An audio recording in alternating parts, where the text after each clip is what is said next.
हाय guys, नमस्ते, welcome to my channel accounts की पाठशाला। आज मैं लेके आई हूँ बेसिक अकाउंटिंग टर्म का अगला सीरीज, जिसमें हम लोग पढ़ने जा रहे हैं कैपिटल एक्सपेंडिचर, रेवेन्यू एक्सपेंडिचर।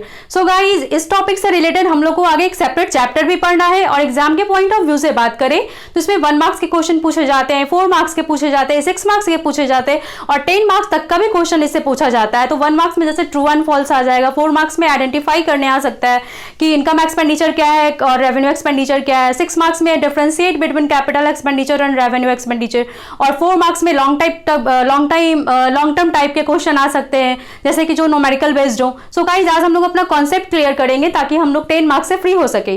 तो सबसे पहले हम लोग स्टार्ट करते हैं कि एक्सपेंडिचर क्या है। Expenditure represent the payment of purchase assets और goods and services, reduction in liabilities, distribution to honor.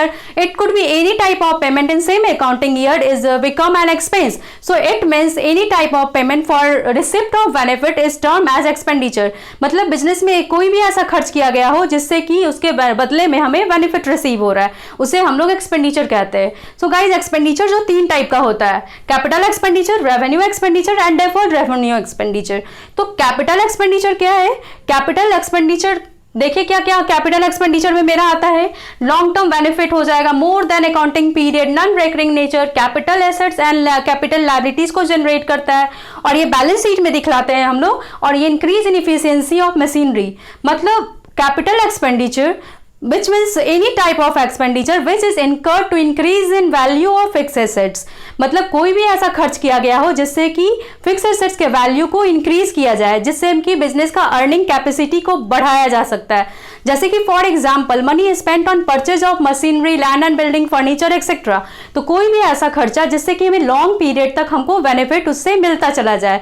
जैसे कि लॉन्ग टर्म बेनिफिट में क्या होगा, हम लोग जैसे लोन लेंगे, लोन लेने के लिए हम लोग इस साल एक्सपेंडिचर करेंगे और उसका बेनिफिट हमें बहुत सालों तक मिलता चला जाएगा। आगे देखिए, मोर देन 1 अकाउंटिंग पीरियड, ऐसा बेनिफिट जो मोर देन 1 अकाउंटिंग पीरियड हम लोग को बेनिफिट मिलता चला जाए।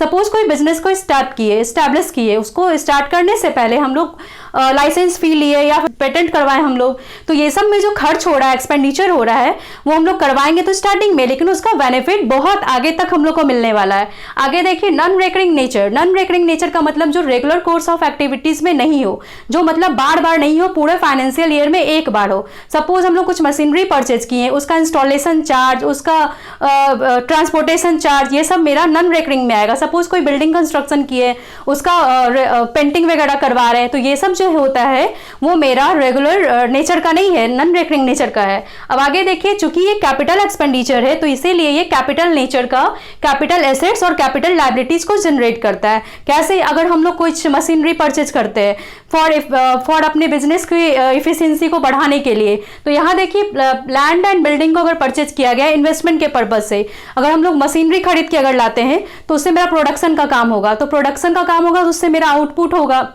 सपोज फॉर एग्जाम्पल, अगर कोई मेरा मशीन जो है वो 1 लाख आउटपुट प्रोडक्ट कर रहा है 1000 आवर्स में, हम लोग उसमें कुछ एडिशनल पार्ट उसमें जोड़े हैं जिसकी वजह से उसका आउटपुट ज़्यादा हो गया हो, या फिर वो 1 लाख यूनिट प्रोडक्ट कर रहा है 1000 आवर्स में, उसके बदले वो 800 आवर्स में ही अपना प्रोडक्शन कर रहा हो, तो इससे क्या हुआ, मशीन की इफिशियंसी इंक्रीज की। और गाइज, यहाँ देखिए शेयर कैपिटल कैसे जनरेट होता है। सपोज कोई कंपनी अपना शेयर और डिवेंचर को इशू करती है जिससे कि शेयर कैपिटल इंक्रीज करता है, तो कंपनी अपने कैपिटल में उस शेयर कैपिटल को ऐड करते जाती है, इसीलिए शेयर कैपिटल को हम लोग कैपिटल एक्सपेंडिचर में हम लोग मानते हैं। अब आगे देखिए, चूंकि ये कैपिटल एसेट्स और कैपिटल लायबिलिटीज को जनरेट करता है, इसीलिए हम लोग इसको बैलेंस शीट में दिखाते हैं। अब आगे देखिए, हम लोग समझते हैं अब रेवेन्यू एक्सपेंडिचर को। रेवेन्यू एक्सपेंडिचर जो है वो कैपिटल एक्सपेंडिचर के एकदम अपोजिट होता है। इसका बेनिफिट जो है वो शॉर्ट टर्म के लिए होता है, विद इन अकाउंटिंग पीरियड होता है।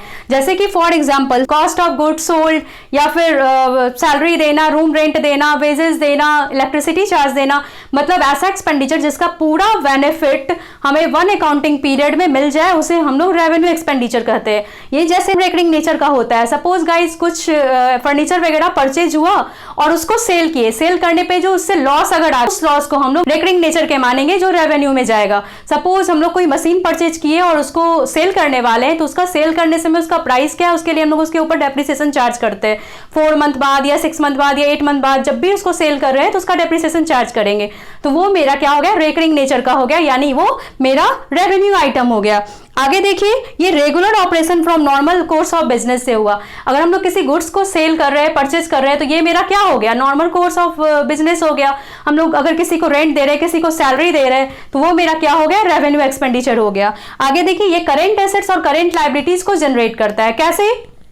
सपोज जो स्टॉक है, स्टॉक को हम लोग सेल किए और उसको कैश से नहीं सेल करके हम लोग उसको क्रेडिट पे सेल किए, तो मेरा डेटर्स वहां पे जनरेट हो गया। अब जब वो डेटर्स हमको जब पैसा देगा तो मेरे लिए बिल रिसीवेबल हो जाएगा।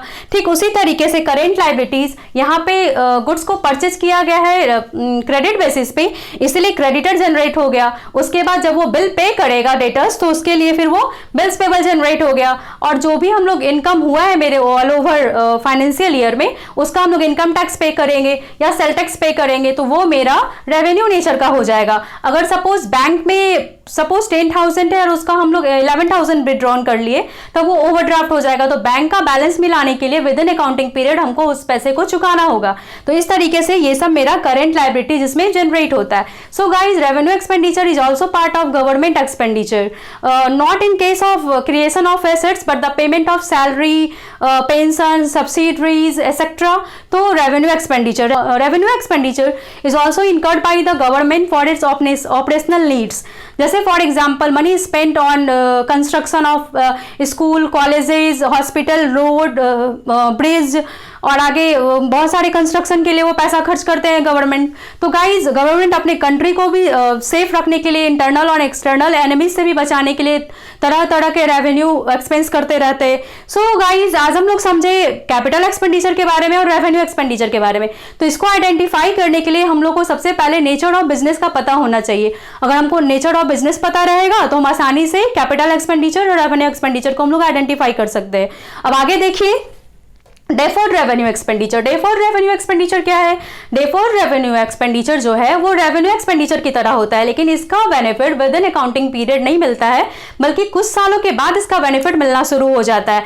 जैसे फॉर एग्जांपल, एडवर्टीजमेंट एक्सपेंसेस को ले लेते हैं। कोई कंपनी अपना मार्केट में न्यू प्रोडक्ट लॉन्च की है, जिसके लिए वो ह्यूज अमाउंट पे अपना एडवर्टीजमेंट करवा रही है। सपोज वो 2 लाख का एडवर्टीजमेंट करवाई है, जो कि एस्टिमेटेड किया गया है कि उसको 4 ईयर्स में उसका बेनिफिट मिलने वाला है।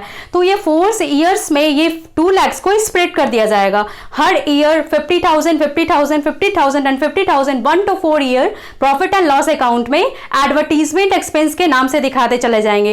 जैसे फॉर एग्जांपल, फर्स्ट ईयर में दिखाएंगे 50,000 एंड रेस्ट 1,50,000 जो होगा उसको हम लोग एसेट्स की तरह ट्रीट करेंगे। फिर नेक्स्ट सेकेंड ईयर जब आएंगे तो 50,000 प्लस उस ईयर का 50,000, यानी 1 लाख मेरा एडवर्टीजमेंट एक्सपेंसेस और रेस्ट अमाउंट जो 1 लाख बच गया वो मेरा एसेट्स हो जाएगा। फिर जब थर्ड ईयर में आएंगे फिर 50,000 हम लोग एडवर्टीजमेंट एक्सपेंसेस में दिखाएंगे और देन 50,000 जो रेस्ट अमाउंट हो गया वो मेरा एसेट्स हो जाएगा। तो इस वीडियो को हम लोग यहीं पे खत्म करते हुए नेक्स्ट वीडियो में मिलेंगे अकाउंट की पाठशाला में, वेयर मनी टॉक्स।